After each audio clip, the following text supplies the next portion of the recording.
Hey everyone, Casey Scanlon here, bringing you another Lake of the Ozarks fishing report.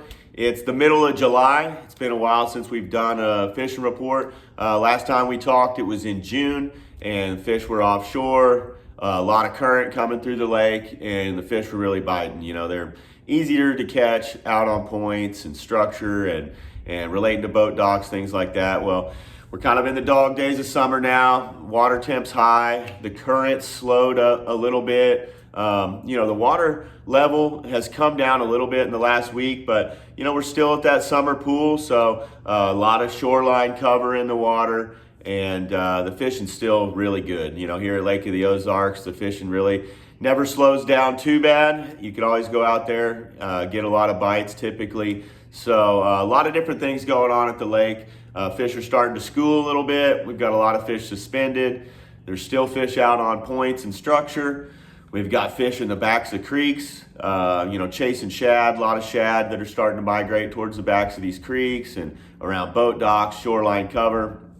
And of course, we've got your typical summertime brush pile fishing and boat dock fishing, things like that. So a lot to do here at the lake. Been running a lot of guide trips lately. And on those guide trips, we focus on catching fish. We want to catch a lot of them, and we want to catch some keepers and quality while we're at it. So typically we go out there and chase numbers. We catch a lot of those 13 to 14 inch fish, and we mix it in with quite a few keeper sized, that 15, 16, 17 inch fish and the occasional big one. So it's really whatever the customer wants to do, but in most cases they want to go out there and catch a lot of them. So if you're going out there and you just want to get bites and you want to catch some fish, we've been doing a lot of the finesse fishing. These fish are chasing around really small bait right now.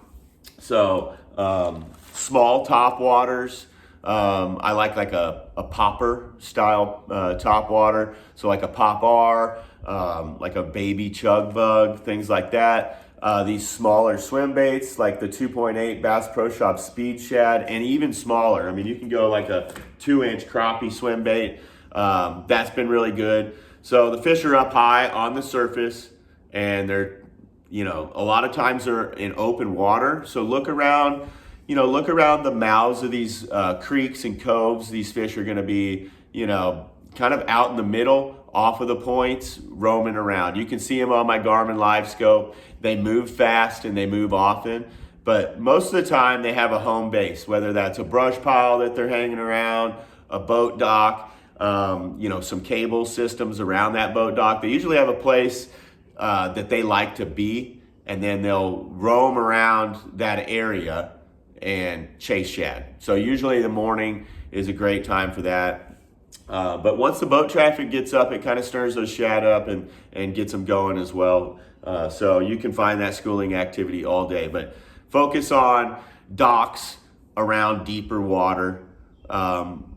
Focus on flats close to really deep water. So if you come out off the main lake, you're in 60, 70 foot of water, you want to find an area where it shelves up and shallows up, 20 foot or less, close to that deeper break. And then find like a boat dock or a piece of structure around there and see if you can see some on your Garmin Live Scope. Look for bird activity on the bank and keep your eyes peeled. That's the whole deal, is just to keep your eyes open and looking. So you'll see a fish bust out there, and usually they don't come up very long, but they'll bust a shad up on the surface. You can go over there, chase those fish down. Usually they're not alone. Usually there is a big number of fish around. But believe it or not, the top waters, the swim baits get some bites, but best bait out there by far has been a wacky rig, and just throwing the Hayabusa 1/0 wacky fluoroguard. That's a great hook. I use their wacky hook on my drop shot as well for like smallmouth. We were just up at Lake St. Clair. It's a fantastic hook. So that is I think that's a #1 Hayabusa wacky fluoroguard. That's a great hook. And the worm, of course, I've got them all over the place, but I'm gonna grab the exact one that we've been using. Bass Pro Shop Sticko. We've gone through hundreds of these this year, And I go through hundreds of them every year. You can rig it however you want, wacky rig, Texas rig, weightless, whatever you want to do, but it works. So this is the 5 3/8 inch, green pumpkin being the best color. I've got, several different colors tied on, just to see if any of them make a difference. But green pumpkin's usually the one that prevails right now here at the lake. Sometimes I'll put a small Bass Pro Shops XPS nail weight in the end of there just to help it get down a little bit. Usually I can see how deep those fish are on the Garmin Live Scope. So if they're down there 5-10 feet, I'm gonna put a little bit of weight on it. If it's windy, I'm gonna put a little bit of weight on it just to help get that bait down. But most of the time, you'll throw that wacky rig out there on the schooling fish or around that boat dock or whatever it is they're schooling around, and it's gonna hit the surface and you're just gonna let it settle in and your line's gonna take off. They're gonna grab it. So wacky rig's been good. Ned rig's been good. That's another Hayabusa. 1/10 ounce, I believe, is the weight on that jig head. But again, I just got a little tiny piece of the Bass Pro Shop Sticko. Basically, what I do is I wait for a fish to tear up that worm. And once we've caught a few on the worm, I'll just cut it in half and see if I can't recycle the other half for that jig head. But that's working because they're eating extremely small bait. That's the size of the bait they're eating right now. A lot of very small minnows. So trying to match that hatch a little bit with our top waters, with the size of our worms. They want to seem to kind of ignore that bigger stuff. They're focused on eating those little bite-sized shad right now. So chasing a lot of fish around main lake docks, bigger docks in the creeks, wave breaks, anywhere close to that main river channel that's got a little structure underneath it. These fish roam around. There's a ton of boat docks on the lake and they live under a lot of them. So you can kind of, hop around.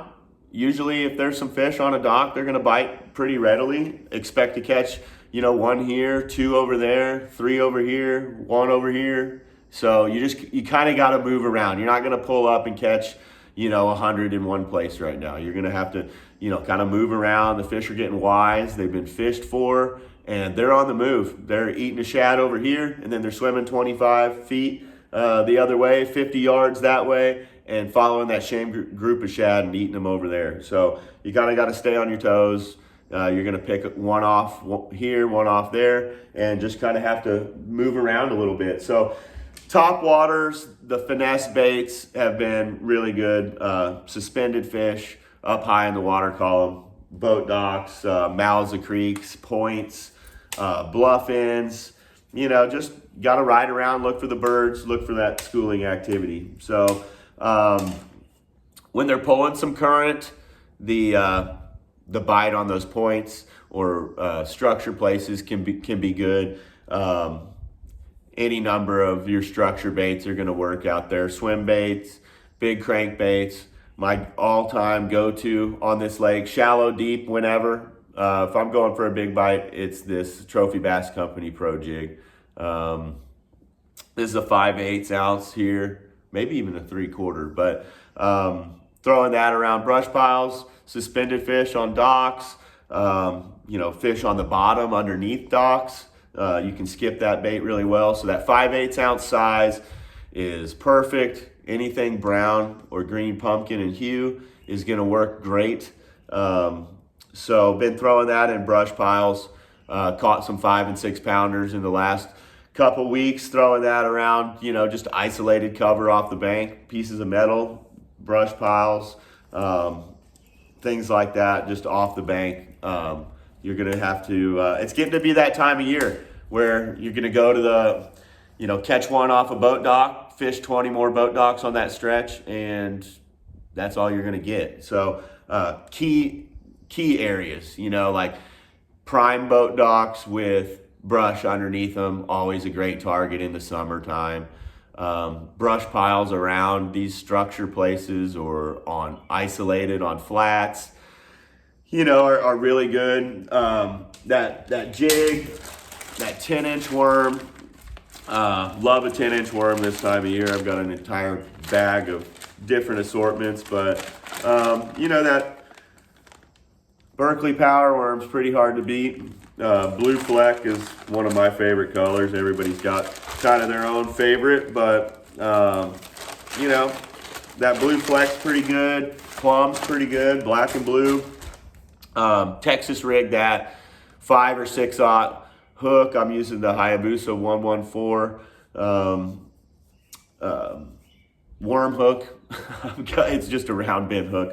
I'm struggling right now to come up with the name of it, but it's the Hayabusa 114 HD. I like a 5/0, and I like a 3/8 or ½ ounce weight just to get that bait down to the bottom. Using 20-pound Bass Pro Shops fluorocarbon, and I'm using a 7.4 heavy action rod from Bass Pro Shops high speed reel. This is the new Carbon Light reel.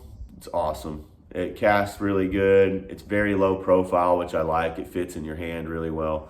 But yeah, 20-pound line.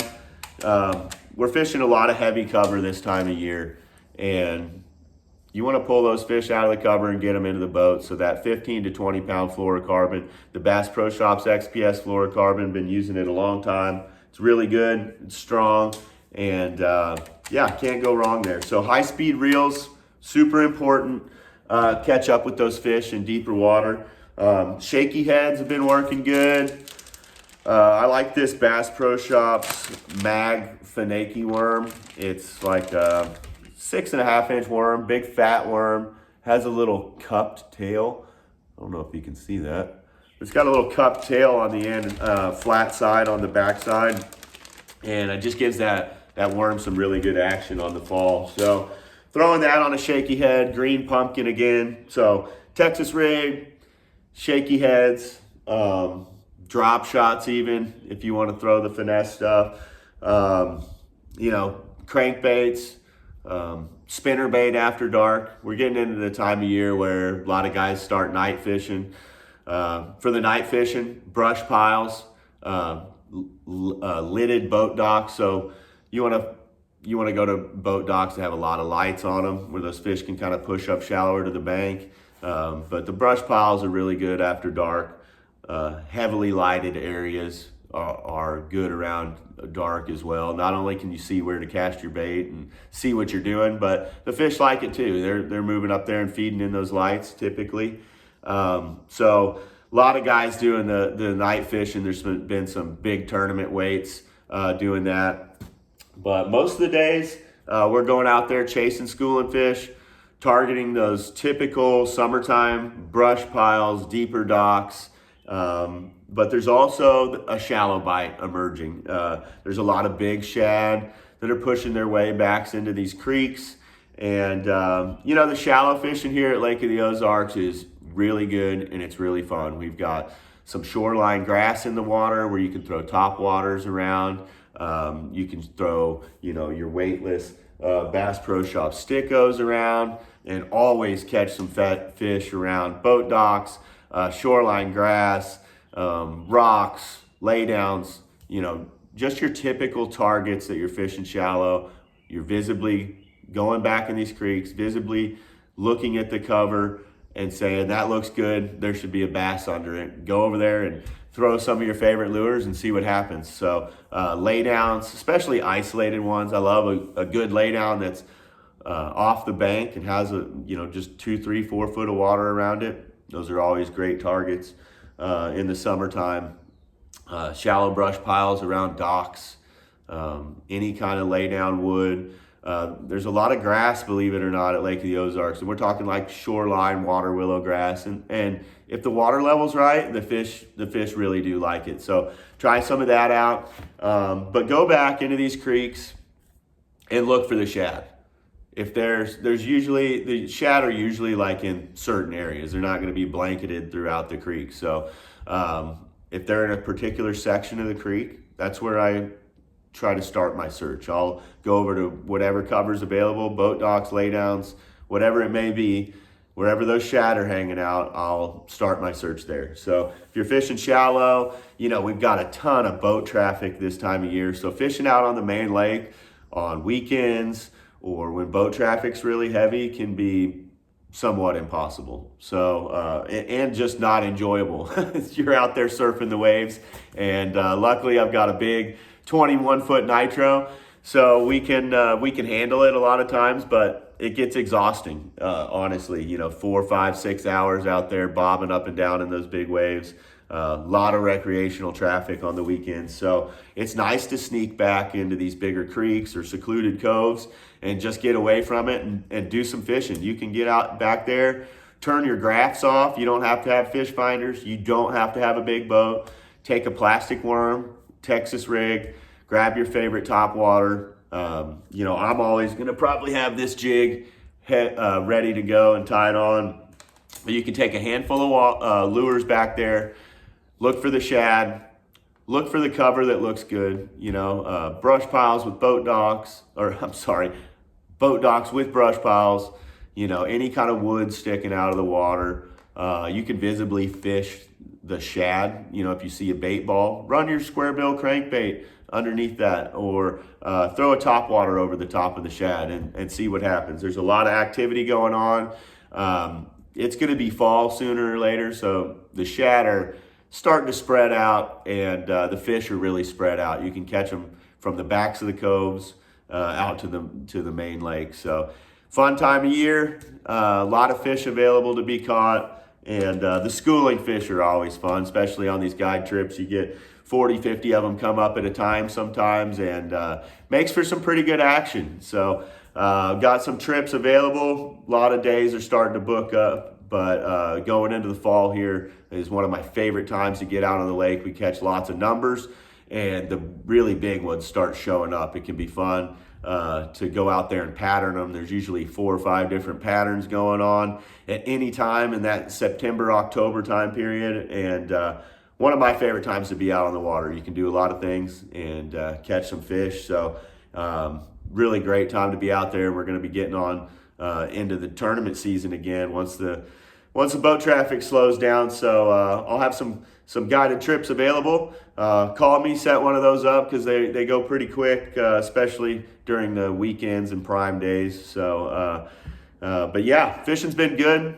I got some guide trips available. So if you got a chance, get out there on the lake. Try some of the stuff I talked about, and you're definitely going to catch some fish. It's been a good summer. Fish have been doing things a little different than normal, but they've been biting. We've had a ton of success, and fishing's always good here at the lake. So good luck to you if you get out there on the water, and we'll have another report for you here shortly.